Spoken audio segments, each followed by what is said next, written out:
Muy bien, pues Dios les bendiga. eh, Vamos a esperar solo unos momentos. Vamos a empezar este estudio de Juan verso a verso. Vamos a ver si que vamos a compartir un poco. Déjenme solo comparto en los grupos. Este, Bienvenidos a Escudriñando las Escrituras. Ahorita estamos transmitiendo en Facebook. Recuerden que este material se va a subir pues, al canal de YouTube, precisamente con este nombre, Escudriñando las Escrituras. Sí, solamente déjenme comparto en los grupos para que más personas puedan estudiar con nosotros el día de hoy. Y hoy vamos a estudiar Juan verso a verso. Déjenme seguir compartiendo. Esperemos poder ser de bendición para los que nos van a ver, nos van a escuchar.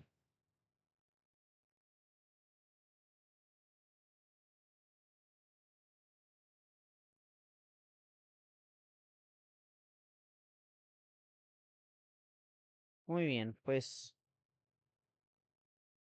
permítanme nada más. Vamos a compartir pantalla.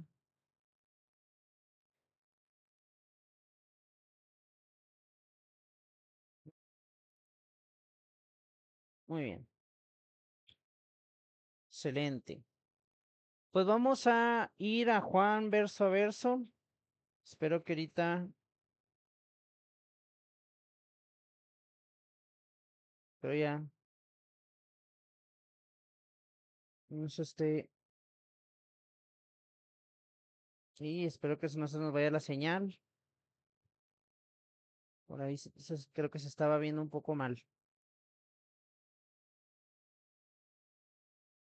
Muy bien, pues bueno, vamos a leer la escritura del día de hoy. Nos quedamos en Juan, capítulo 1, todavía no terminamos Juan 1:1.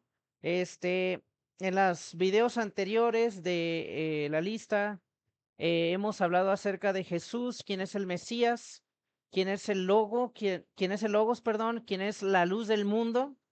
Vimos que solamente a través de él nosotros podemos obtener la salvación, la vida eterna. En el segundo video hablamos también acerca de su nacimiento, la fecha real, sí, de su nacimiento o la temporada en la cual el Señor Jesucristo nació en la fiesta de los tabernáculos. Hablamos acerca de la gracia de Dios y la ley de Dios. ¿Qué significa? Pues no es un contraste en sí. Aprendimos que la ley de Dios no está peleada con su gracia y que nosotros solamente podemos ver al Padre a través de Cristo. Entonces, el día de hoy vamos a continuar con Juan capítulo 1 y vamos a leer los primeros 4 versículos. Bueno, los primeros 4 versículos. Obviamente de este estudio vamos a leer versículo 19 del capítulo 1 de Juan al 23. Dice así la palabra del Señor. Ese es el testimonio de Juan. Cuando los judíos... Ay, perdón. Permítanme. Pensé que ya le había puesto esto.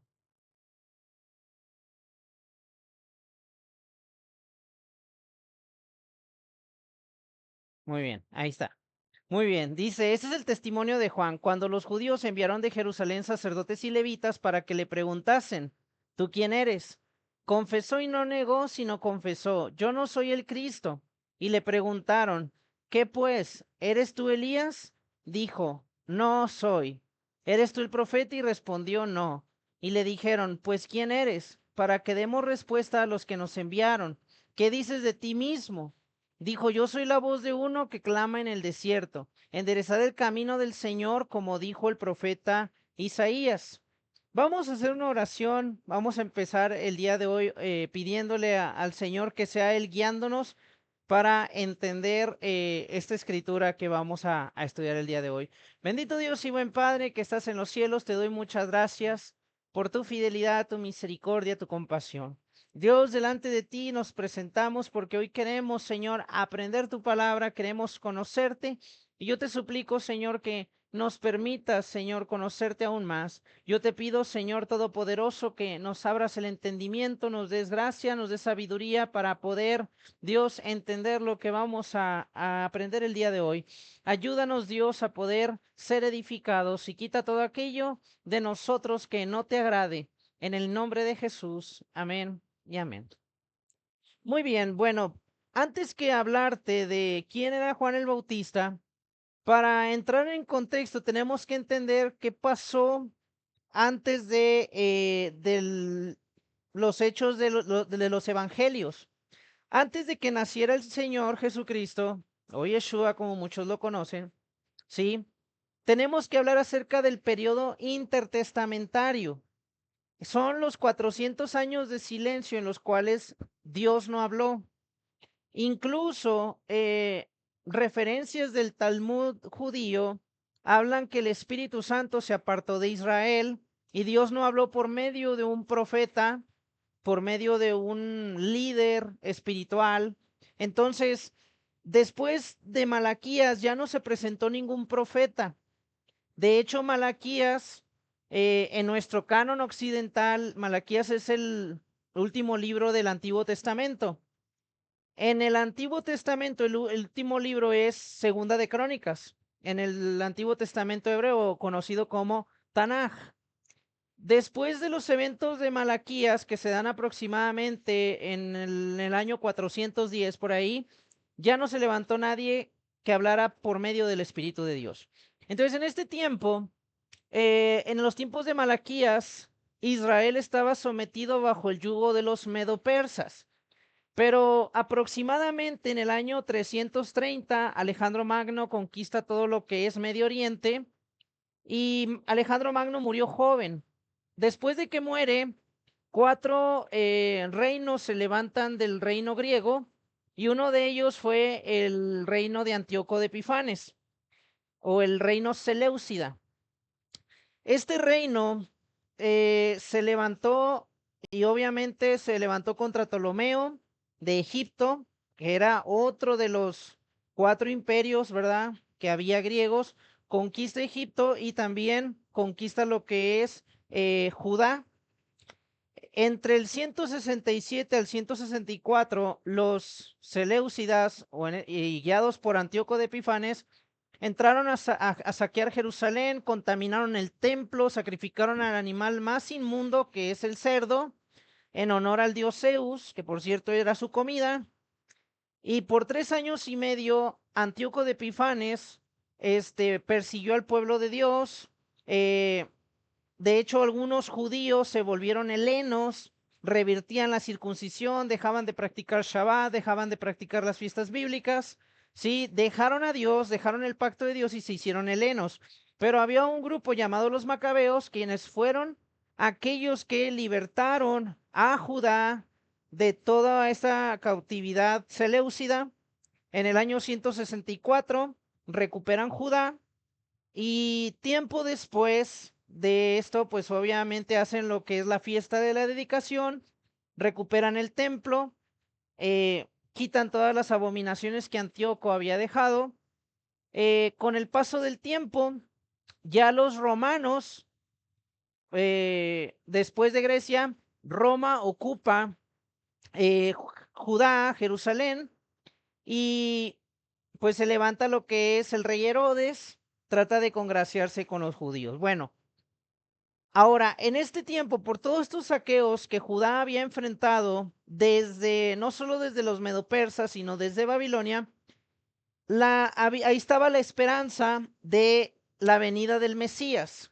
Eso alimentó la esperanza de que viniera el Mesías conforme a las escrituras, conforme a los profetas. Nosotros ahorita vamos a analizar ciertas profecías que hablan acerca del Mesías, que hablan de la venida de Elías, y tenemos nosotros desde la Torá o la ley o la instrucción de Dios que vendría un profeta prometido, ¿sí? Ahora, en este tiempo, en el tiempo intertestamentario, antes del año 6 antes de Cristo, que es el nacimiento del Mesías, Yeshua o Jesús, en este tiempo se habían levantado 5 sectas, bueno, en este caso se habían levantado 4 sectas judías: los fariseos, los saduceos, los celotes, los esenios, y cada grupo o facción tenía su propia interpretación de lo que era el Mesías. Entonces, ¿por qué te digo esto? Porque había mucha incertidumbre. Algunos grupos decían que los tres títulos, el Mesías prometido, el Elías y el profeta conforme a Moisés, eran una sola persona. Unos decían que eran tres diferentes, unos decían que a lo mejor el Mesías era lo mismo que Elías. Entonces había una confusión, o al menos un debate de la identidad de estos tres títulos que nosotros vamos a ver el día de hoy. Entonces, si nosotros vemos aquí el, el Juan que está mencionando aquí, el Evangelio de Juan, capítulo 1, verso 19, se refiere a Juan el Bautista, ¿sí? Nosotros vamos a ver que los judíos enviaron sacerdotes y levitas, los líderes, quienes se iban a encargar prácticamente de examinar si Juan era el Mesías o no, o cuál era la identidad de Juan el Bautista. Ahora, nosotros tenemos los otros tres evangelios que nos van a hablar de que Juan el Bautista estaba en el desierto de Judea, estaba bautizando y estaba proclamando arrepentimiento. Y si nosotros nos fijamos, a ellos le cuestionan: hey, ¿cuál es tu identidad? ¿Quién eres? ¿Cuál de los tres? Entonces dice que él confesó y no negó, diciendo: yo no soy el Cristo. Entonces, nosotros tenemos aquí tres identidades, ¿verdad? El Mesías, el Elías, el profeta Elías, y el profeta como Moisés. Son esas tres identidades que nosotros tenemos en la escritura. La figura del Mesías, sí, por ejemplo, en las 70 semanas de Daniel, nosotros encontramos la profecía de las 70 semanas, donde dice que se le quitaría la vida al Mesías.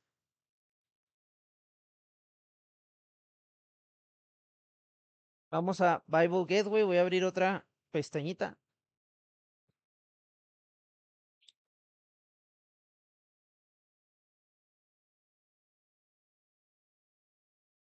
Hay demasiadas profecías, pero dice Daniel 9, 24 al 27. 70 semanas están determinadas sobre tu pueblo y sobre tu santa ciudad, para terminar la prevaricación y poner fin al pecado, y expiar la iniquidad, y para hacer la justicia perdurable, y sellar la visión y la profecía, y ungir al santo de los santos. Sabe pues y entiende que desde la salida de la orden para restaurar y edificar a Jerusalén hasta el Mesías príncipe, habrá 7 semanas y 62 semanas. Se volverá a edificar la plaza y el muro en tiempos angustiosos. Después de las 62 semanas se quitará la vida al Mesías, mas no por sí. Y el pueblo de un príncipe que ha de venir destruirá la ciudad y el santuario, y su fin será con inundación, y hasta el fin de la guerra durarán las devastaciones. Entonces, estas 60 si nosotros sumamos 7 más 62 semanas, son 69 semanas, ¿sí? Aquí estamos hablando de Daniel 9, 24 al 26. Si nosotros, si nosotros, nosotros vemos ahí, son 69 semanas. Si lo multiplicamos por 7, da 483 años, ¿sí? Ahora, nosotros tenemos que entender que son años judíos, no años, ¿cómo se llama? No son años gregorianos, ¿sí? Si un año tiene 360, un año hebreo, tiene 360 días, ahora imagínense 483 años, ¿Cuántos días hebreos tendrá? Ahora, si nosotros hacemos la multiplicación, quiero que entiendan esto. A ver, vamos a hacer 360 por 483. Son 173,800 días. Ahora, si un año gregoriano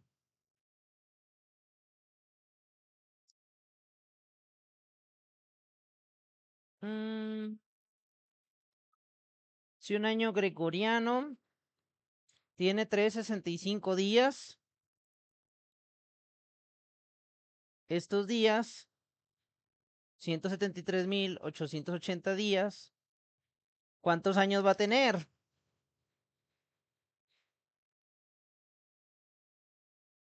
Y tenemos que hacer la regla de 3 simple, 173,880 menos 365, perdón, ya me equivoqué, entre 365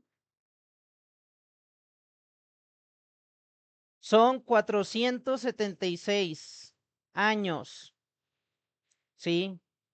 Punto 38, punto 35. Ahora, ¿por qué estoy haciendo esa regla de 3 simples? ¿Y por qué este número es importante?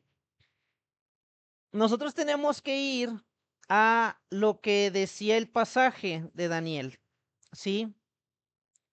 Dice que desde la salida de la orden para restaurar y edificar a Jerusalén, esta orden para edificar a Jerusalén se dio en el 445. Creo, si no me equivoco, es cuando Artajerjes da la orden de que se reconstruya la ciudad y de esa manera, es cuando se levantan los muros, que fue en el tiempo de Nehemías, ¿sí? Si no me equivoco. Pero igual, esa fue la orden. Ahora, si nosotros hacemos esta, esta resta, ¿verdad? Lo voy a hacer así, como se invierten, porque vamos de antes de Cristo, los números van hacia abajo y luego ahora, pues el nuevo, como quien dice, la nueva era o después de Cristo se cuenta de forma ascendente, pues lo voy a invertir. Vamos a hacer una resta, ¿sí? Menos 445 más 476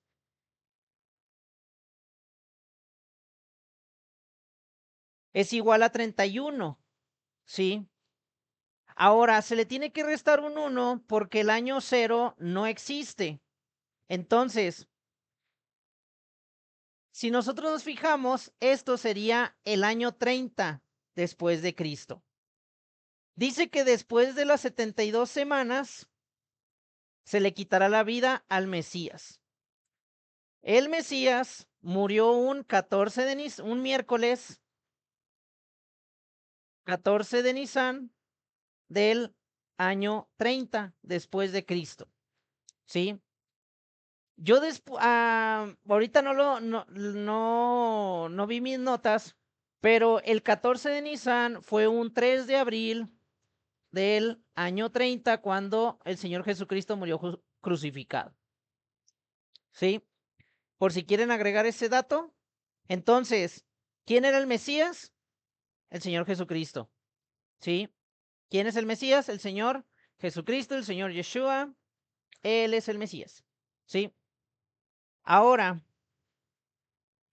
nosotros tenemos al profeta Elías y hay que ver dos profecías aquí. Malaquías, capítulo 4, verso 5 y Isaías, capítulo 40, verso 3 al 5. Vamos a ir primero a Malaquías, capítulo 4. Malaquías, capítulo 4. Dios bendiga a la persona que me está viendo. No sé quién sea, pero Dios te bendiga. Muy bien. Dice así la palabra del Señor, profeta Malaquías capítulo 4 verso 5. He aquí yo envío al profeta Elías antes que venga el día del Señor grande y terrible. Él hará volver el corazón de los padres hacia los hijos y el corazón de los hijos hacia los padres. No sea que yo venga y hiera la tierra con maldición. ¿Sí? Entonces ahí tenemos la primera profecía. Ahora, debemos de recordar que Elías, ¿qué pasó con Elías? Él subió a los cielos en un torbellino. Nos lo dice segundo libro de Reyes, capítulo 2, ¿sí? Fue arrebatado, ¿sí? Hay algunas personas que piensan que Elías realmente solamente fue cambiado de lugar porque se envió una carta al rey Joram, etcétera. Pero, pues la Biblia, creo que si nosotros buscamos la cronología del rey y todo eso, pues probablemente Elías la envió de adelantado, ¿sí? Pero bueno, ese es otro tema para otra ocasión. Entonces aquí vemos la profecía del profeta Elías. Ahora, Isaías capítulo 40, Isaías capítulo 40, verso 3 al 5, nos dice, voz que clama en el desierto, preparad camino al Señor, voz que clama en el desierto. Y esta pónganle mucha atención, porque es la frase que usó Juan el Bautista. Preparad camino al Señor, enderezad calzada en la soledad a nuestro Dios. Todo valle sea alzado, y bájese todo monte y collado, lo torcido se enderece y lo áspero se allane. Y se manifestará la gloria del Señor, y toda carne juntamente la verá, porque la boca del Señor ha hablado. Ahora, Juan el Bautista nos está diciendo o nos dice en el texto que él es la voz que clama en el desierto, ¿sí?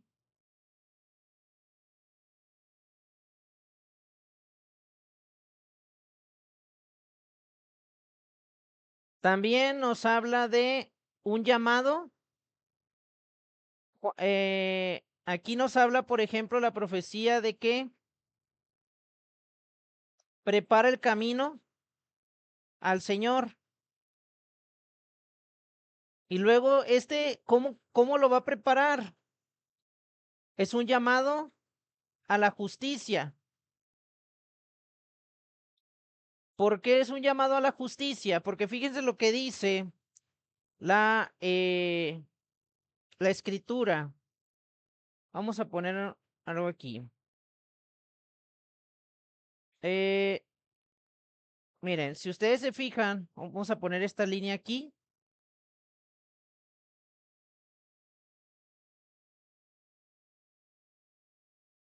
No sé si está derecha. A ver. Mm, mm, mm. Vamos a ponerla otra vez.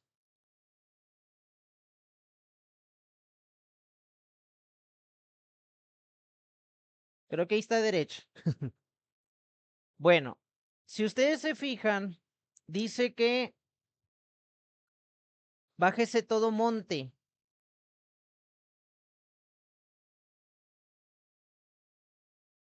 Ay, no.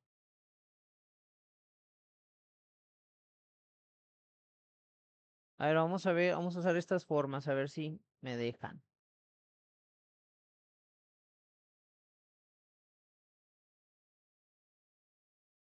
Vamos a ponerlo así. Vamos a usar estas formas. ¿Dónde estaba esa flecha? Ah, bueno, vamos a.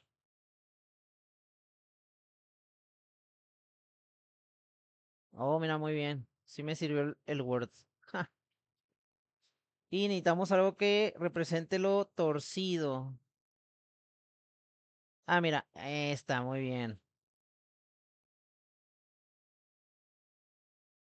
No.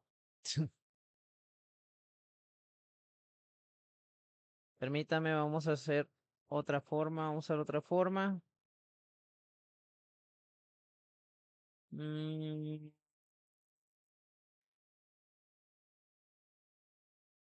ah, sí, esa.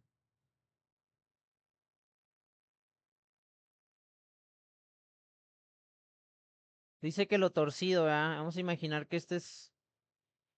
está torcido, ¿verdad? Entonces, la Biblia hace un llamado de que lo que está arriba se baje, ¿sí?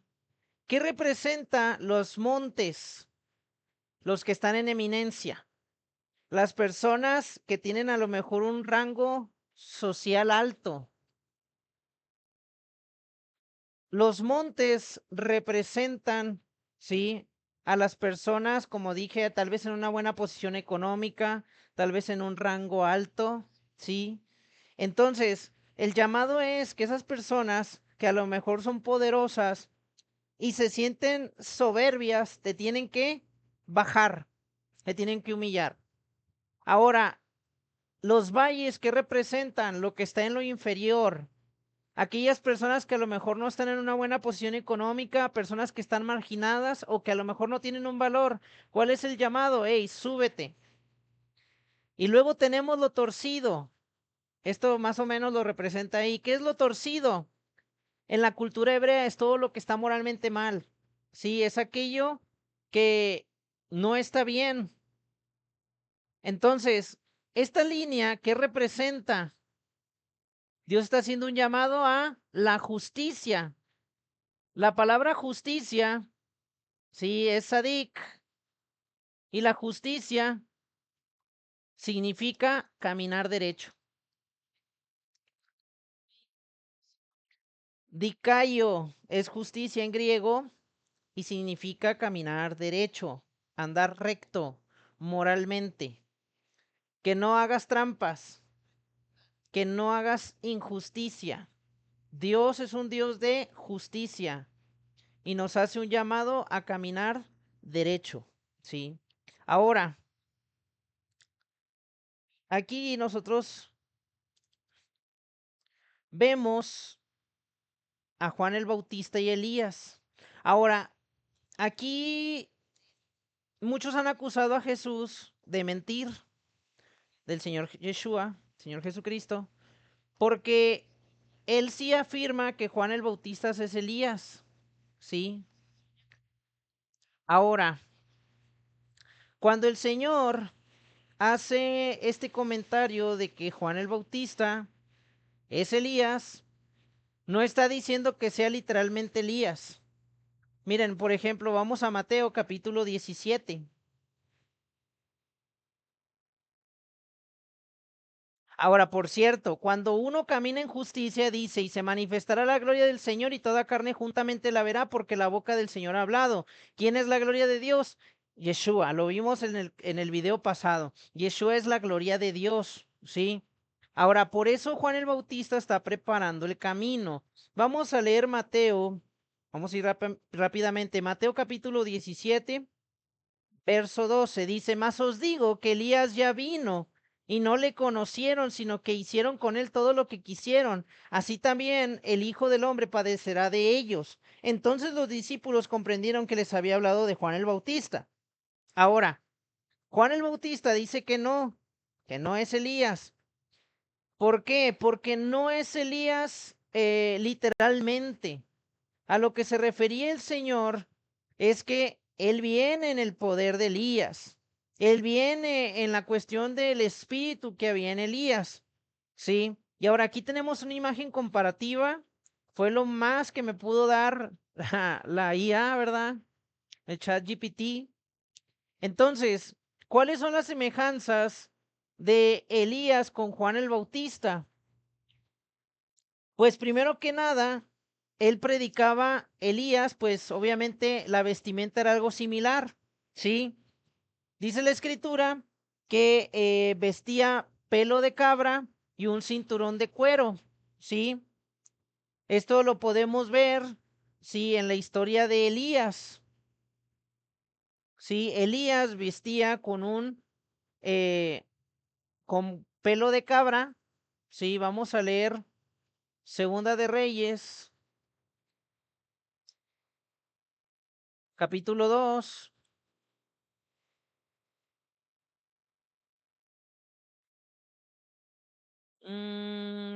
Creo que era el uno. Sí, era Segunda de Reyes, capítulo 1. Sí. Am, dice, entonces él les dijo, ¿cómo era aquel varón que encontraste? Y os dijo tales palabras. Ellos le respondieron, un varón que tenía vestido de pelo y ceñía sus lomos con cinturón de cuero. Entonces él les dijo, es Elías Tisbita, ¿sí? Ahora, Juan el Bautista, ¿dónde lo vemos? En Marcos 1:6. Ah, perdón, es que se está trabando esta cosa. Ahí está. Marcos 1:6, vamos a ver que tienen una vestimenta similar.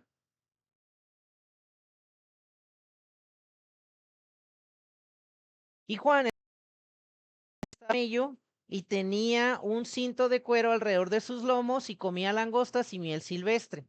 Entonces, Juan el Bautista estaba vestido de manera similar a Elías. Ahora, el pelo de camello es una vestidura representante, al igual que el cinto de cuero de los profetas. Ceñirse los lomos y tener un cinto de cuero reflejaba en la cultura hebrea, el pensamiento hebreo, la preparación para estar listos para obedecer, ¿sí? Los profetas también usaban el cinto de cuero en señal de la vida modesta, ¿sí?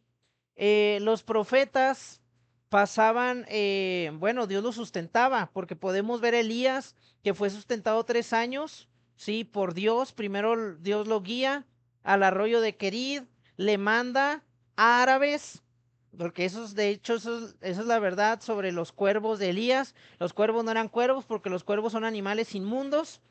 Ahí la palabra Orbim usa las mismas letras que Arabim. Y recordemos que los masoretas cambiaron, o al menos ahí hubo un error de traducción, ¿sí? En las vocales. Entonces, los árabes beduinos eran personas muy amables, eran comerciantes, y estos árabes beduinos eran personas muy amables que vendían pan, vendían carne y todo lo que se necesitara. Entonces, ¿cuál fue el milagro real? Dios dio gracia a Elías delante de estos árabes beduinos, ¿sí? Ahora, otro detalle más que te quiero agregar es que, por ejemplo, aquí nos habla que Juan el Bautista comía langostas y miel silvestre. La langosta, usted va a decir cuál de las dos, ¿verdad? Yo le pregunto, ¿cuál langosta? ¿Langosta marina o langosta terrestre? De cajón, tenemos tres interpretaciones posibles, ¿sí? Vamos a, eh, vamos a enlistarlos aquí, ¿sí? ¿Qué significará langosta? Tenemos tres interpretaciones posibles. Uno es langosta marina. Dos, langosta terrestre. La langosta marina no es posible, ya que es un alimento inmundo. Esto aparece en las listas de Levítico 11, donde hay alimentos que se comen y hay alimentos que no se comen. Esto de Levítico 11 sigue estando vigente para nosotros. No hay nada en el Nuevo Testamento, dentro de su contexto real, que nos diga que el Señor limpió a los animales inmundos con su muerte, ¿sí? Ahora, esos animales son nocivos para el cuerpo. Y la Biblia nos habla de la santidad en espíritu, alma y cuerpo. La Biblia dice que nos limpiemos de toda contaminación de carne y de espíritu. Eso hablando de nuestro cuerpo. Entonces, Elías no se iba a contaminar bueno, Elías no se iba a contaminar con el pico de los cuervos, ni Juan el Bautista con langosta marina. Sí, eso está descartada. Levítico 11 nos dice que todos los animales que tengan escama y aleta de los animales marinos, esos se pueden comer, ¿sí? Y es más, vamos a abrir ese pasaje. Levítico 11, porque tenemos que retomar algo muy interesante, algo muy importante. Habló el Señor a Moisés y a Aarón diciéndoles, hablad a los hijos de Israel y decidles, estos son los animales y comeréis de entre todos los animales que hay sobre la tierra. Obviamente de instrucciones sobre los animales terrestres. Y luego dice, versículo 9, estos comeréis de todos los animales que viven en las aguas, todos los que tienen aletas y escamas en las aguas del mar, en los ríos, estos comeréis. ¿Por qué Dios nos dice estas instrucciones? Porque las escamas protegen a los peces de que su carne se contamine con tanta sal. El exceso de sal en nuestro cuerpo nos va a producir que se nos empiecen a tapar las venas, las arterias y por eso vienen los problemas del corazón. Esto lo consulté con 3 amigos que son nutriólogos, ¿sí?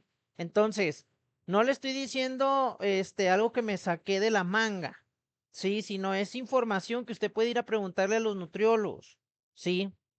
Ahora, fíjese lo que dice el Señor en Levítico, capítulo 11, verso 43 en adelante. Dice, no os hagáis abominables vuestras personas con ningún animal que se arrastra, ni os contaminéis con ellos, ni seáis inmundos por ellos, porque yo soy el Señor vuestro Dios. Vosotros, por tanto, os santificaréis y seréis santos, porque yo soy santo, así que no contaminéis vuestras personas con ningún animal que se arrastra sobre la tierra, porque yo soy el Señor que os hago subir de la tierra de Egipto para ser vuestro Dios. Seréis pues santos, porque yo soy santo.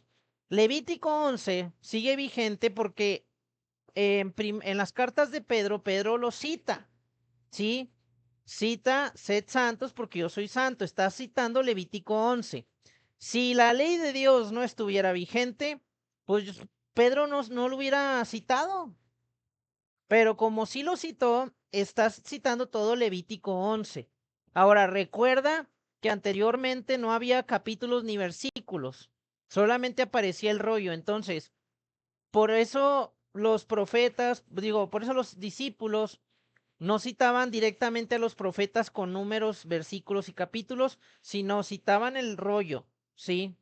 Entonces, Levítico 11 sigue estando vigente. Ahora, la langosta terrestre sí es un animal disponible para comer, ¿sí? Es animal limpio. De hecho, es el único insecto que se puede comer. Cuando yo estuve en Oaxaca, yo tuve la bendición de poder comer langostas, chapulines, ¿sí? Y en Oaxaca, yo les recomiendo Oaxaca, vayan a Oaxaca, te los venden con limoncito, te los venden con chile, te los echan en las tlayudas y la verdad está riquísimo. Entonces, pudo haber sido la langosta terrestre, pero existe algo que es una fruta que crece en el desierto de Judea. Se llama la algarroba de Juan en honor a Juan el Bautista, ¿sí? Te la voy a mostrar aquí.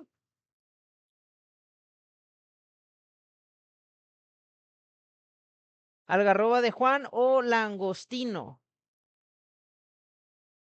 Vamos a las imágenes. Esta es la langosta que comía Juan. Esa es la langosta que comía Juan. Esa fruta se comía con miel, ¿sí? Esa es la langosta, por su parecido, ¿sí? Al animal langosta o langostino. Entonces, Juan comía eso. Ahora, los 2 hombres de Dios estaban en el desierto, ¿sí? En el desierto o en el lugar de palabra. Elías predicó el arrepentimiento en su tiempo contra el rey Acab y los profetas de Baal. Juan el Bautista predicó el arrepentimiento contra el sistema, el imperio romano, ¿sí? Entonces, ellos estuvieron en el desierto, en el lugar de la palabra. Ambos hombres vivían dependiendo de Dios, ambos hombres estaban preparados para hacer la voluntad del Señor y obviamente ellos prepararon el camino para qué, para que el Señor orara. En el caso de Elías contra los profetas de Baal, el Señor dio una victoria en Primera de Reyes capítulo 18 sobre los profetas de Baal, los degollan y luego él manda la lluvia, ¿sí? Entonces, y en el caso del Nuevo Testamento, nosotros vemos que Juan el Bautista preparó el camino con arrepentimiento para que ahora el Señor Jesucristo, empezara su ministerio. De hecho, dos de los discípulos de Juan el Bautista se fueron con el Señor Jesús, ¿sí? Ahora, vamos a seguir analizando Juan capítulo 1.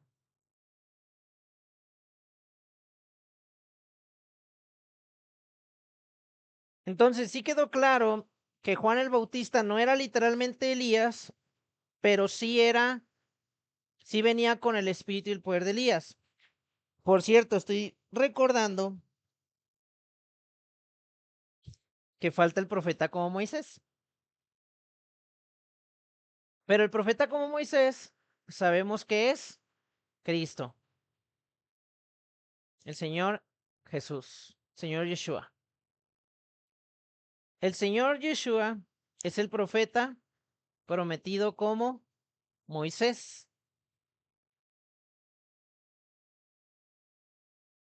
¿Por qué? Porque él hablaría las palabras de Dios. El Señor es el profeta prometido como Moisés. Muy bien. Vamos a leer versículo 24 al 28. Dice, y los que habían sido enviados eran de los fariseos y le preguntaron y le dijeron, ¿por qué pues bautizas si tú no eres el Cristo, ni Elías, ni el profeta? Juan le respondió diciendo, yo bautizo con agua, mas en medio de vosotros está uno a quien vosotros no conocéis. Ese es el que viene después de mí, el que es antes de mí, del cual yo no soy digno de desatar la correa del calzado. Estas cosas sucedieron en Betabara, al otro lado del Jordán, donde Juan estaba bautizando. Ahora, aquí tenemos que hablar acerca de lo que era el proceso de Tevilá o bautismo, ¿sí? Y aquí tenemos que entender que el bautismo, vamos a buscar la palabra, es versículo 26. Vamos a hablar un poquito acerca del bautismo. ¿Qué significa la palabra bautismo?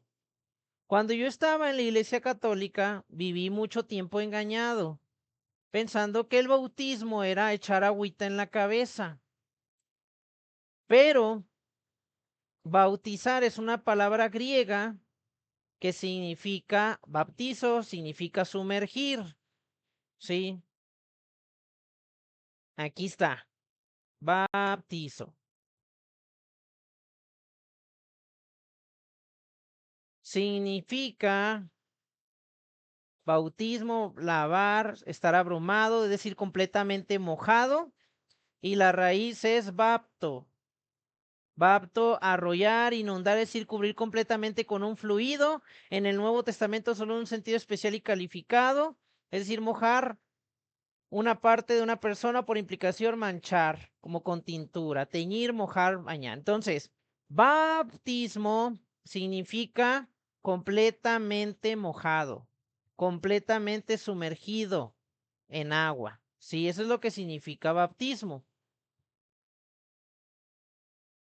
Ahora, el término hebreo para bautismo es la palabra tevilá y tiene el mismo significado, ¿sí? De sumergir. Déjenme buscarlo. Tevilá, hebreo. Es que lo tenía en mis notas, no lo tengo aquí.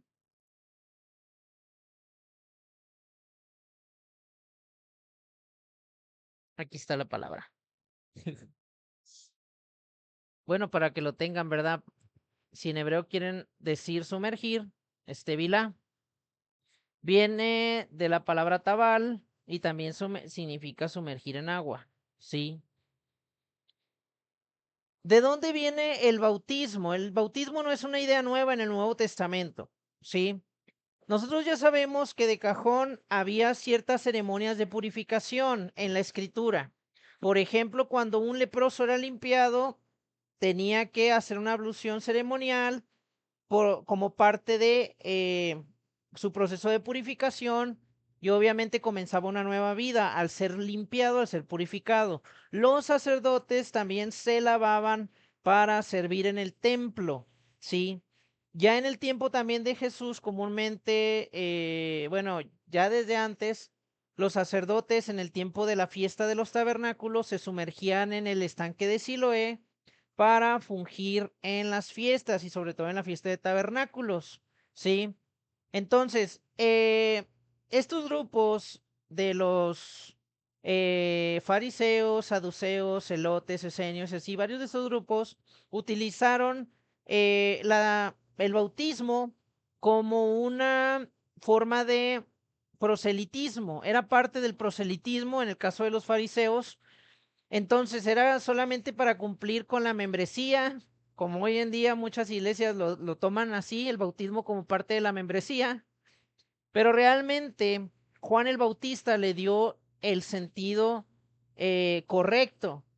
El bautismo implica el morir a la vieja vida para arrepentimiento y poder servir a Dios de manera definitiva. Entonces, por eso Juan el Bautista, nosotros de repente cambiando al Nuevo Testamento, vemos que él se encuentra bautizando, ¿sí?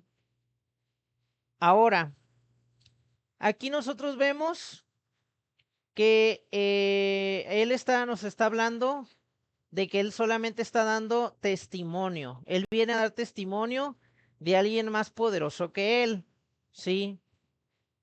Entonces, dice, el que viene después de mí, el que es antes de mí. ¿Por qué dice que el que viene después de mí? Porque suena a lo mejor hasta contradictorio, ¿verdad? Vamos a analizar por qué dice esto. El que viene después de mí. En la carne, vimos en la semana pasada que Juan el Bautista es mayor que Jesús por 6 meses, más o menos.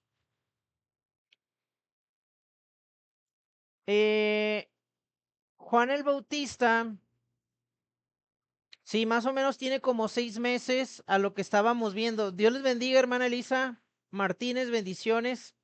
Estábamos viendo por lo del calendario hebreo, ¿sí? Entonces, Elizabeth tiene a Juan el Bautista o concibe a Juan el Bautista en la semana 10ª, que es después del Pentecostés. Se reposa 5 meses y luego al 6.º mes cae en el mes de Kislev, en diciembre, ¿sí? Ahí es concebido el Señor Jesucristo, entre noviembre y diciembre. Pasan los 10 meses hebreos, que equivale a los 9 meses de nosotros, y nace el Señor Jesucristo, ¿sí? Entonces, Juan el Bautista es mayor que Jesús por algunos meses, ¿sí? Ahora, dice aquí, el que es antes de mí. ¿Por qué? Porque Juan el Bautista está reconociendo que Jesús es el Dios Todopoderoso, ¿sí? Tristemente hoy hay una doctrina que dice que el Señor Jesucristo no es divino, que no es Dios, que solamente es el Hijo de Dios, o que es un profeta, o que solo es el Mesías. La realidad es que el Señor Yahweh nos dice, yo soy Dios, fuera de mí no hay quien salve, Isaías 43:11. Si Cristo, si Yeshua, que es la salvación, no es divino, entonces no pudo salvar a nadie. Entonces el Mesías tenía que ser divino. Nosotros vimos en Juan 1 que Él es el Logos, Él es la palabra de Dios hecha carne, ¿sí? Jesús es preexistente, ya existía desde antes. Solo que pasó, se encarnó para poder venir y salvarnos.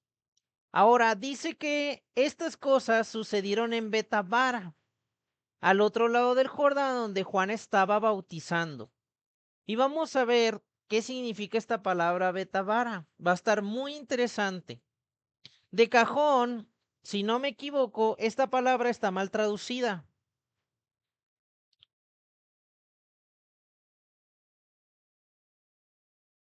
La palabra que aparece aquí lo tradujeron como Betabara, pero aquí nosotros vemos la palabra Betania.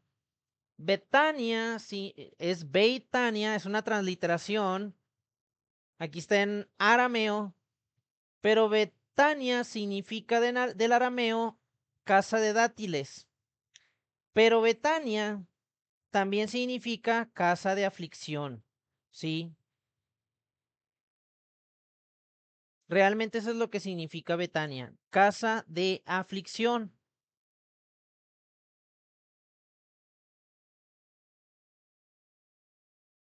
Aquí en el diccionario solo aparece esto, pero realmente Betania significa casa de aflicción. Se los voy a comprobar, porque no me quiero irme sin comprobar. Casa de higos o casa de aflicción. ¿Ya vieron? Está en inglés. Betania is a female name of Hebrew origin, meaning house of affliction. Betania es un nombre femenino del original hebreo, significado casa de aflicción o casa de higos, ¿sí? Entonces, ¿por qué casa de aflicción? Si ustedes se fijan, los fariseos le preguntaron a Juan el Bautista al otro lado de donde él estaba bautizando. Si Juan el Bautista estaba bautizando para arrepentimiento, ¿qué había en el otro lado? Había aflicción. ¿Por qué había aflicción? Porque por falta de arrepentimiento. Eso es lo que... La falta de arrepentimiento trae aflicción. Entonces, acuérdate que los nombres en la Biblia, no solamente es el título, ¿verdad? O como se le llamaba a la persona o al lugar. Tiene que ver con el carácter, la fama, el propósito. A lo mejor de carácter tenían falta de arrepentimiento. Entonces, está describiendo la condición al otro lado de donde Juan estaba bautizando. Por cierto, un detalle interesante sobre mí, yo me convertí en un templo llamado Betania, que está aquí a una colonia de mi casa.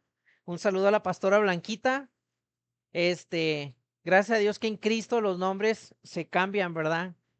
En lugar de ser casa de aflicción, pues ahora en Cristo nosotros ya no tenemos aflicción. O al menos no estamos pasando por falta de arrepentimiento. ¿Sí? Sí, bendiciones a la pastora Blanquita Muñoz, a su esposo.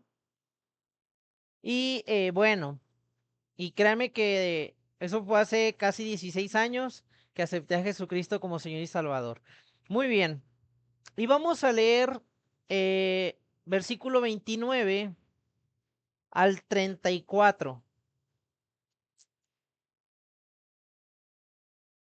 Dice así la palabra del Señor. El día siguiente vio Juan a Jesús que venía a él y dijo, he aquí el Cordero de Dios que quita el pecado del mundo. Ese es de aquel de quien yo dije, después de mí viene un varón, el cual es antes de mí, porque era primero que yo. Y yo no le conocía más para que fuese manifestado Israel, por esto vine yo bautizando con agua. También dio Juan testimonio diciendo, vi al Espíritu que descendía del cielo como paloma y permaneció sobre él. Y yo no le conocía, pero el que me envió a bautizar con agua, aquel me dijo, sobre quien veas descender el Espíritu y que permanece sobre él, ese es el que bautiza con el Espíritu Santo. Y yo le vi y he dado testimonio de que este es el Hijo de Dios. Entonces, aquí el mismo Juan el Bautista nos está declarando que Jesús es el Mesías prometido, que es el que estaba mencionando, del quien estaba dando testimonio y estaba preparando. Entonces, aquí vemos que dice, este es el Hijo de Dios, ¿sí? Ahora vamos a empezar a definir por qué el Cordero de Dios. De cajón te voy a decir que la casa de Judá o los judíos no creen en Jesús como Mesías. Y uno de los argumentos que ellos dicen es que Juan el Bautista se equivocó al elegir el animal, ¿sí? Porque para el perdón del pecado se utilizaba las cabras del Yom Kippur, pero para nosotros llegar a la sexta fiesta, que es el Yom Kippur, tenemos que pasar primero por la primer fiesta. La primer fiesta, mis hermanos, es la Pascua, es el Pesaj. Aquí tengo una presentación que ya había utilizado antes. Yo quiero hablarte acerca de esto, mis hermanos. La Pascua, la palabra Pesaj, Pascua significa excepción, salto o saltar. Esto en referencia a lo que Dios les dice, que cuando el ángel de la muerte viera la señal de la puerta, la sangre en los dinteles de la puerta, dice ahí que Dios mismo pasaría a vosotros. De hecho, hay un error de traducción ahí porque dice, yo pasaré de vosotros en Reina Valera. Vamos a leerlo. Vamos a leer un poco para que vean lo que como dice, ¿verdad? Vamos a leer Éxodo 12, la fiesta de Pascua o Pesa.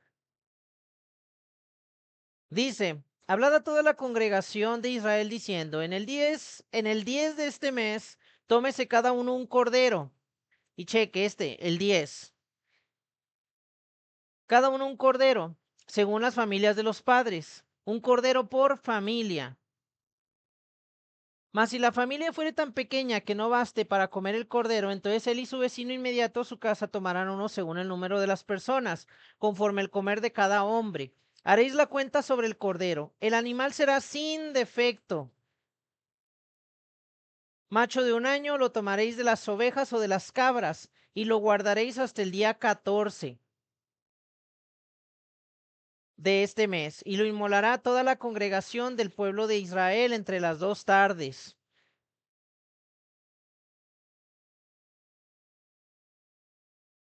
Y tomarán de la sangre y la pondrán en los dos postes en el dintel de las casas que lo han de comer. Y aquella noche comerán la carne asada al fuego y panes sin levadura. Con hierbas amargas lo comerán. Ninguna cosa comeréis de él cruda ni cocida en agua, sino asada al fuego, su cabeza con sus pies y sus entrañas. Ninguna cosa dejaréis de él hasta la mañana, y lo que quedare hasta la mañana lo quemaréis en el fuego, y lo comeréis así, ceñidos vuestros lomos. ¿Se acuerdan? Estar preparados para obedecer. Vuestro calzado en vuestros pies y vuestro bordón en vuestra mano, y lo comeréis apresuradamente, es la Pascua del Señor. Pues yo pasaré aquella noche por la tierra de Egipto, heriré a todo primogénito en la tierra de Egipto, así de los hombres como de las bestias, y ejecutaré mis juicios en todos los dioses de Egipto, primogénito. Y la sangre os será por señal en las casas donde vosotros estéis, y veré la sangre y pasaré de vosotros. Y aquí está el error de traducción. Y no habrá en vosotros plaga de mortandad cuando hiera la tierra de Egipto. Entonces, esta frase, pasaré de vosotros, en realidad es pasaré a vosotros. Mientras el ángel de la muerte iba a matar a todos los primogénitos de los egipcios, Dios iba a cenar con Israel. Ahora, aquí tenemos que entender algo muy importante también. La semana de la creación es una semana profética. Porque la Biblia dice que un día para el Señor son como 1000 años. Em, Vamos a usar un marcador. Fíjense,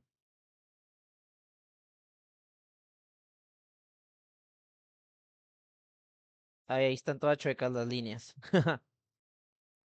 Tenemos el año cero, digo, el día cero, tenemos el 1, 2, 3, 4.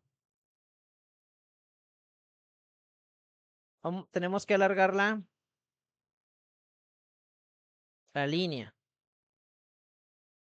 Quiero que entiendan esto. 5, 6, 7. Para el Señor, un día son como 1000 años y 1000 años como un día. Entonces dice la Biblia que en el 14 de Nisan, Cristo sería sacrificado.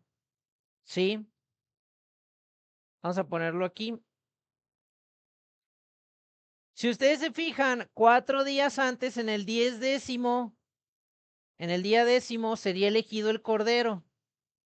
Cristo fue elegido desde antes de la fundación del mundo. Ahora, ¿qué fue creado en el cuarto día? El sol. Cristo es el sol de justicia. Y Malaquías 4:2 dice, y vosotros los que teméis mi nombre, nacerá el sol de justicia y en sus alas traerá salvación. Déjense lo pongo, Malaquías, para que lo vean, que no les estoy echando mentiras, para que vean que en la escritura todo se tenía que cumplir.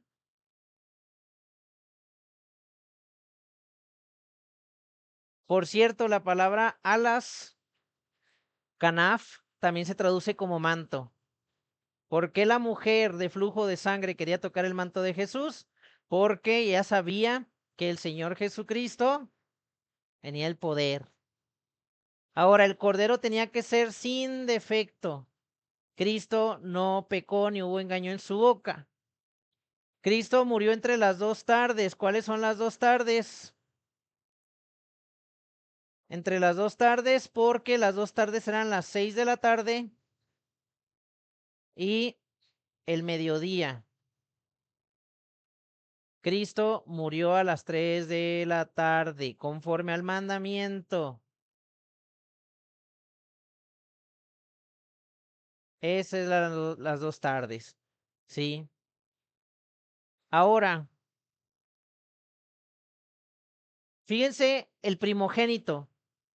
Dice, pues yo pasaré aquella noche por la tierra de Egipto y heriré a todo primogénito en la tierra de Egipto, así de los hombres como de las bestias, y ejecutaré mis juicios en todos los dioses de Egipto, yo el Señor. Y la sangre os será por señal en las casas donde vosotros estéis, y veréis la sangre y pasaré de vosotros, y no habrá plaga de mortandad cuando hiera la tierra de Egipto. Mis hermanos, nosotros éramos también primogénitos, nosotros somos primogénitos. Pero el Señor nos rescató. ¿De qué nos rescató? De la muerte. ¿Por qué? La palabra Adán, fíjese, quiero que entienda esto.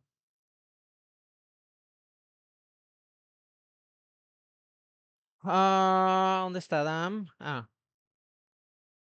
Génesis capítulo 3. No, Génesis capítulo 2.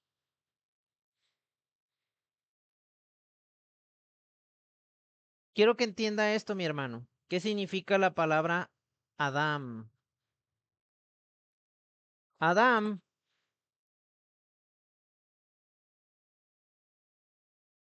significa ser humano y especie o humanidad, ¿sí?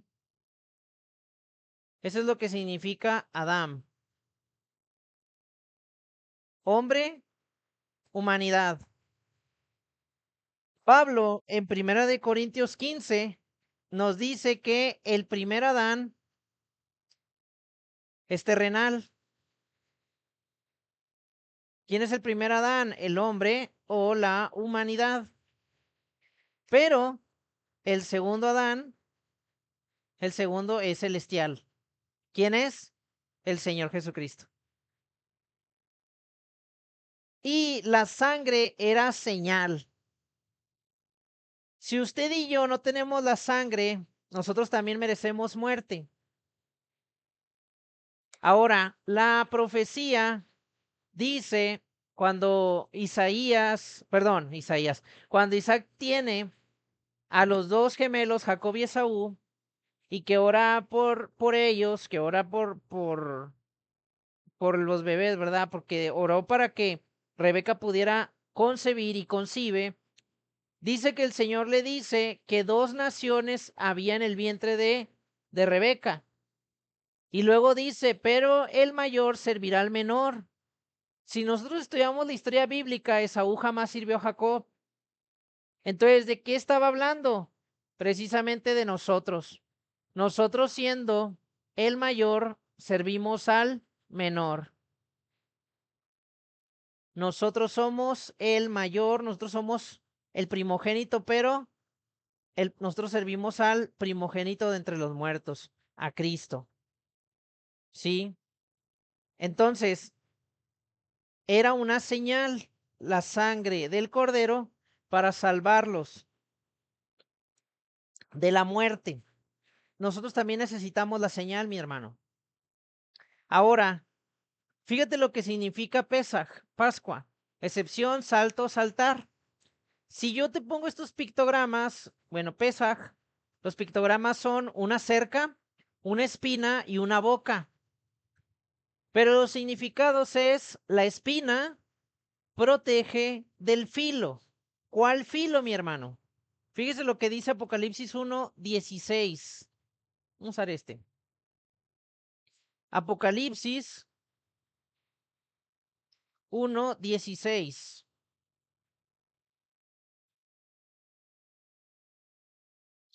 Dice, tenía en su diestra 7 estrellas, de su boca salió una espada aguda de 2 filos y su rostro era como el sol cuando resplandece en su fuerza.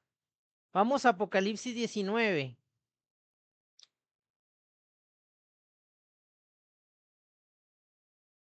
Está hablando del Señor Jesucristo, del Señor Yeshua. Dice,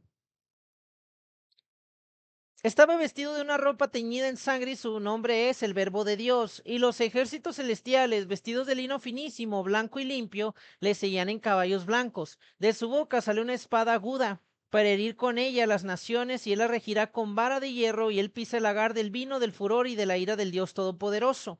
Y en su vestidura y en su muslo tiene escrito este nombre: Rey de Reyes, Señor de Señores. Mi hermano, la palabra de Dios trae vida a aquel que la escucha y la obedece, pero trae muerte a aquel que la desobedece. Por eso es una espada de 2 filos. Entonces, tú y yo necesitamos obedecer las instrucciones de Dios, tener la señal de la sangre de Cristo, para nosotros poder ser salvos, o mejor dicho, para nosotros ser librados del castigo, ser librados de la muerte. Entonces, tú y yo necesitamos vivir la palabra de Dios, tener esa señal, la señal de la sangre de Cristo, ¿sí? Ahora, yo te quiero hablar acerca del pacto del umbral. La Pascua fue este pacto de umbral, era un pacto antiguo en Medio Oriente. Cuando se sabía que había una persona importante, ya sea de otro país, un rey, alguien importante, se hacía una invitación. El templo antes de que hubiera templo, la casa era el templo. El padre de familia fungía como sacerdote, ¿sí? Entonces, se hacía este rito del pacto del umbral para hacer una invitación a una persona importante. Se sacrificaba un cordero y se ponía en los dinteles de la puerta. Si la persona pasaba por la puerta, por el umbral de la puerta, se decía que esta persona, pues obviamente, adoptaba a la familia como suya. Ahora, ¿por qué la sangre? Porque la sangre, recordemos que es signo de vida, ¿sí? La Biblia nos dice, Levítico 17:11, porque la vida de la carne está en la sangre. Entonces, la casa, como ya dije, presidió el templo, el sacerdote era el padre de familia, el altar familiar era el umbral de la puerta. Entonces, cuando pasaba este personaje importante, adoptaba a la familia como suya, ¿sí? Si la persona llegaba inesperadamente y no había tiempo de preparar el sacrificio, se hacía también con sal, sí, como sustituto de la sangre. También hay otro pacto llamado el pacto de sal. Era un pacto de amistad. Se, si yo quería hacer una amistad con alguien, cada uno de nosotros tenía un frasquito de sal y lo vertíamos en uno nuevo y decíamos que esta amistad perdure hasta que estos terrones de sal se separen. Por eso la Biblia nos dice, Jesús, que nosotros somos la sal de la tierra, porque usted y yo reconciliamos al hombre con Dios, ¿sí? Ahora, quienes habitaban la casa ya eran su familia, ¿sí? Debía estar dispuesto a dar la vida por ellos y los enemigos de ellos eran sus enemigos. Si esta persona entraba por otro lugar, no por el umbral, se pensaba que era una ofensa a la familia y se pensaba que podía ser un peligro, se podía robar o matar. De aquí que Jesús utiliza esto en Juan capítulo 10, verso 1 al 10, para decir que el que entra por otro lado es ladrón y salteador. Ahora, Sofonías 1:9 nos habla de esta idea, ¿sí? Fíjense lo que dice Sofonías 1:9. Tenemos evidencia de este pacto. Asimismo, castigaré en aquel día a todos los que saltan la puerta, los que llenan las casas de sus señores de robo y de engaño. Mi hermano, por cierto, ¿quién es la puerta? Cristo es la puerta. Los fariseos eran ladrones y salteadores porque ellos no quisieron entrar por la puerta, porque eran unos viles ladrones, ¿sí? Eran unos salteadores. Querían desviar a la gente de Dios, ¿sí? Entonces, vamos a volver aquí. Entonces, cuando ya estaba el pacto del umbral, si alguien se paraba en la sangre, porque de hecho en el umbral había un agujero donde estaba la sangre del cordero también, en un agujero abajo de la puerta, si alguien se paraba sobre esa sangre o por encima, era digno de aceptación, pero si se pisoteaba, era una afrenta al anfitrión. Entonces, fíjate lo que dice Hebreos 10:29.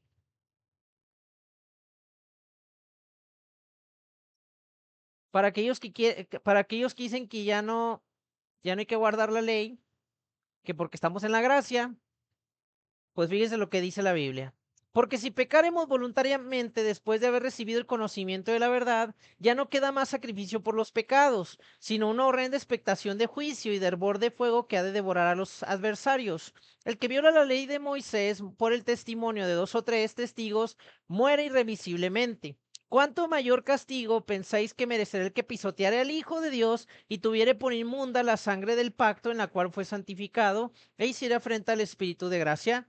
Pues conocemos al que dijo, mía es la venganza y yo daré el pago, dice el Señor. Y otra vez el Señor juzgará a su pueblo. Horrenda cosa es caer en manos del Dios vivo.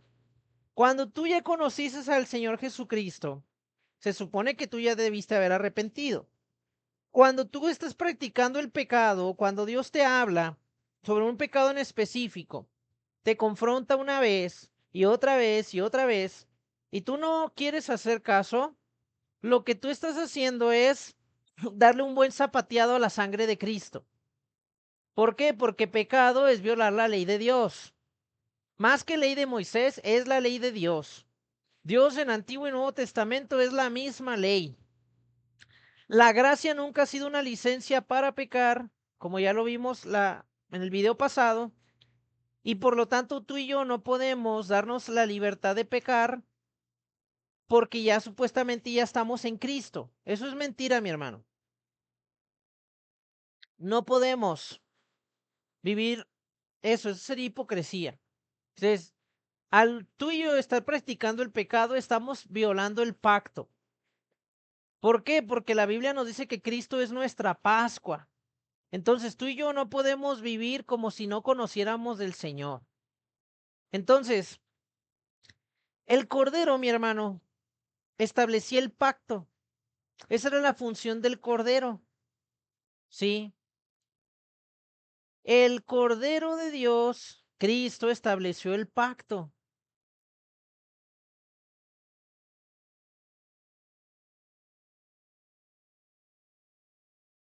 en la Pascua. Ahora también será símbolo de redención. Y fíjate, vamos a ver esto porque vamos a entender muchas cosas del Nuevo Testamento. En las iglesias, tristemente, no se indaga y no se escudriña, ¿sí? Sobre esto de la redención. ¿Qué es la redención? Era dar el pago de algo por alguien, ¿sí? Y déjame buscarte solamente el versículo.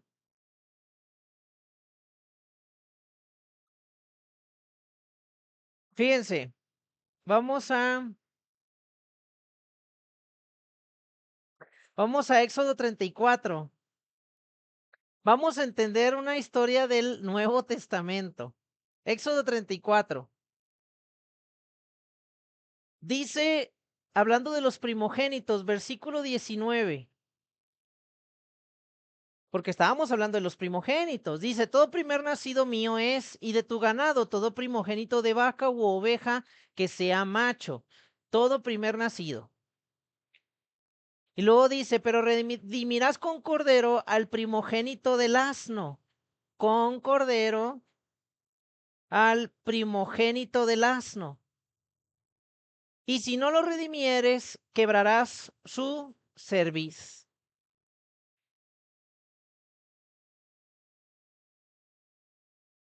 Redimirás todo primogénito de tus hijos y ninguno se presentará delante de mí con las manos vacías. Ahora, si te fijas que la Pascua también sigue hablando de primogénitos.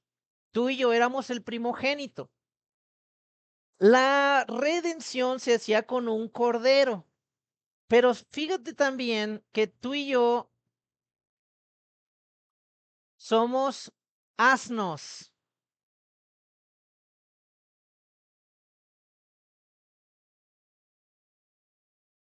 Y mira, vamos a la profecía para que lo cheques. Ah, fíjate, wow.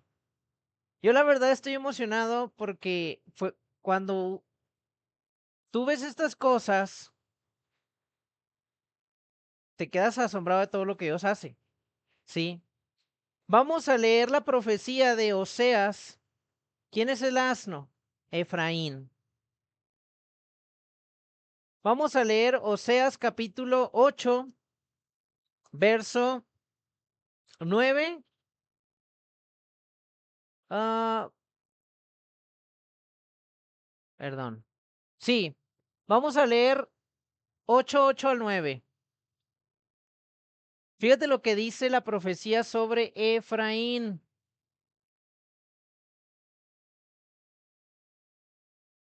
¿Quién es el asno? ¿Por qué el burrito sabanero? Chécalo, mi hermano. Dice 8:8 al 9. Devorado será Israel, pronto será entre las naciones como vasija que no se estima, porque ellos subieron a Asiria como asno montés para sí solo. Efraín con salario alquiló amantes. Efraín es otro nombre para las 10 tribus perdidas. Esas 10 tribus quedaron entre las naciones esparcidas, se mezclaron, se hicieron gentiles.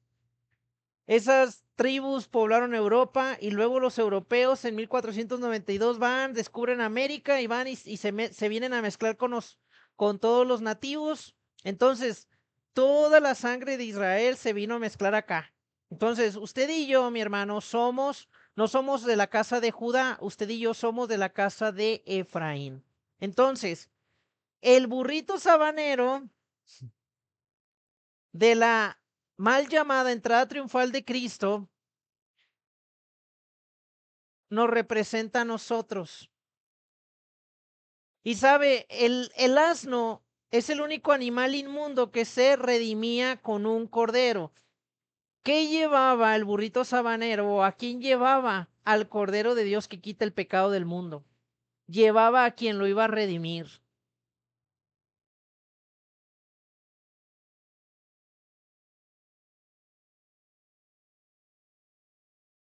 Entonces, eso es a lo que se refería Juan el Bautista.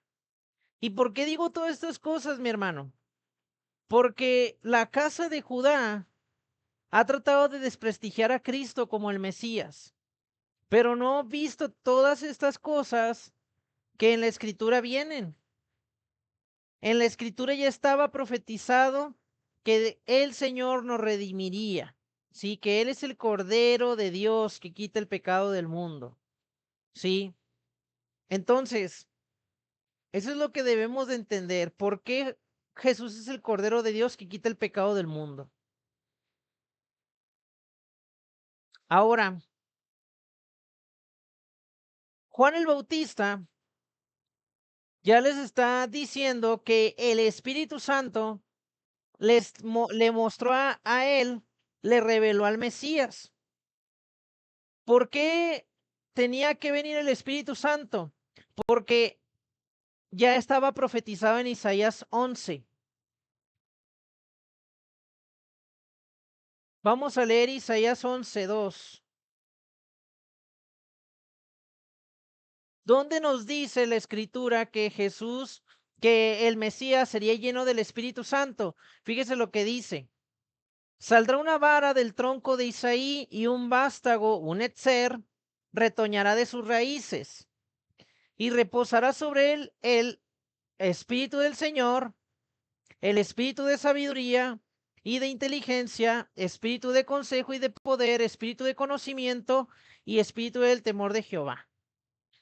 Y le hará entender diligente en el temor del Señor, no juzgará según la vista de sus ojos, ni arguirá por lo que oigan sus oídos, sino que juzgará con justicia a los pobres, y arguirá con equidad a los mansos de la tierra, y herirá la tierra con la vara de su boca y con el espíritu de sus labios, matará al impío.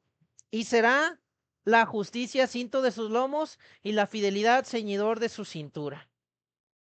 Entonces, aquí estamos viendo la profecía de Cristo. Ahora, esta aquí en el versículo 2 está hablando de la plenitud del Espíritu. Nos habla de los 7 Espíritus de Dios, ¿sí? Se los voy a mostrar, espero encontrar una imagen apropiada. Esta.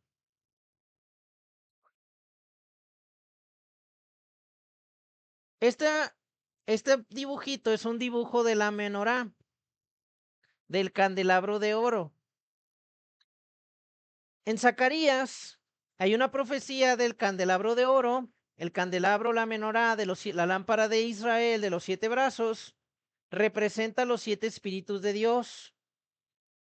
La verdad, después voy a hacer un video completo de cada uno de las lámparas, porque esos 7 espíritus de Dios, mi hermano, son para nosotros, ¿sí? Tenemos Ruach Adonai, el espíritu del Señor, Ruach Jogma, espíritu de sabiduría, Ruach Binah, que Binah es el espíritu de discernimiento, Ruach Etzá, espíritu de conocimiento, o de consejo, perdón, Ruach Gebura, que es el de poder, Ruach Daat, conocimiento, y Ruach Yirah Adonai, espíritu del Señor, del temor del Señor. Entonces, esta es la plenitud del espíritu. Cuando el apóstol Pablo nos dice que seamos llenos del Espíritu, nosotros tenemos que tener estos 7 Espíritus de Dios, que están conectadas a las 7 fiestas bíblicas, que están conectadas también a las 7 iglesias, que están conectadas a los 7 muebles del tabernáculo. Entonces, todos estos tienen un significado profundo en nuestras vidas. Como creyentes estamos llamados a ser llenos. El bautismo en el Espíritu Santo es la manifestación del poder, pero usted y yo tenemos que entender que estos espíritus estuvieron en el Señor, están en el Señor y están disponibles para nosotros. Ahora, ¿dónde encontramos esto de que el Señor tiene los 7 espíritus? Lo vemos en Apocalipsis, cuando se muestra el Señor, Apocalipsis 1.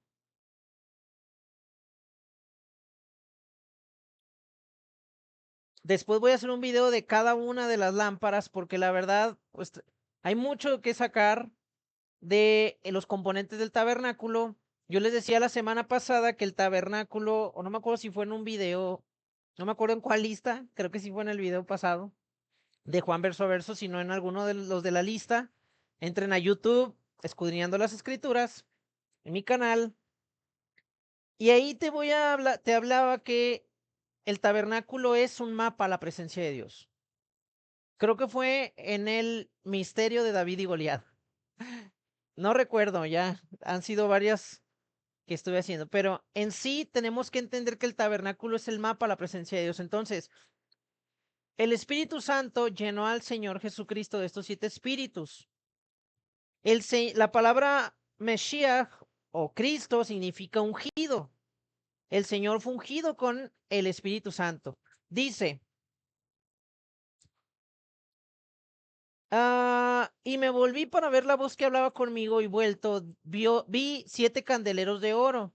Y en medio de los 7 candeleros a uno semejante el Hijo del Hombre, vestido de una ropa que llegaba hasta los pies y ceñido por el pecho con un cinto de oro. Su cabeza y sus cabellos eran blancos como blanca lana, como nieve, sus ojos como llama de fuego, y sus pies semejante al bronce bruñido, refulgente como en un horno, y su voz como estruendo de muchas aguas.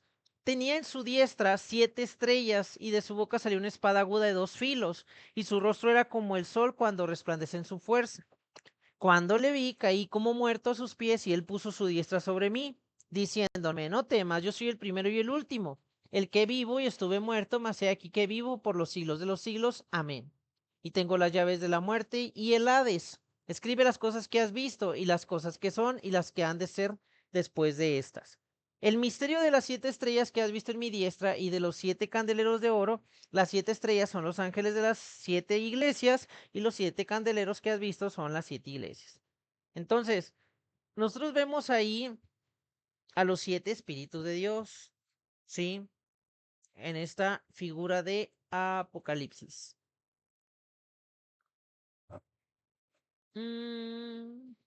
Sí,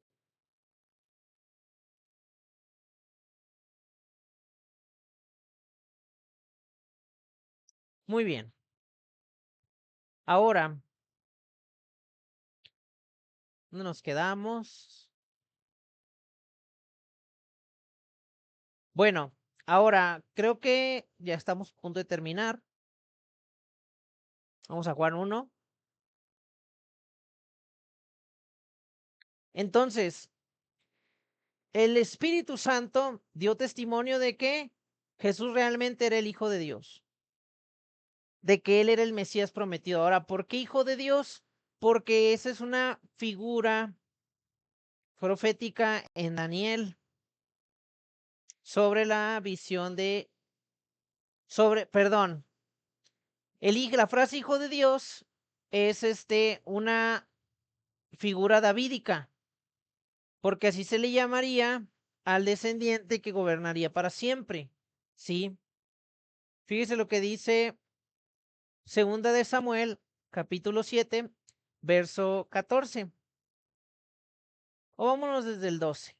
Dice, y cuando tus días sean cumplidos y duermas con tus padres, yo levantaré de ti a uno de tu linaje, el cual procederá de tus entrañas y afirmaré su reino. Él edificará casa a mi nombre y yo afirmaré para siempre el trono de su reino. Yo le seré el padre y él me será mi hijo.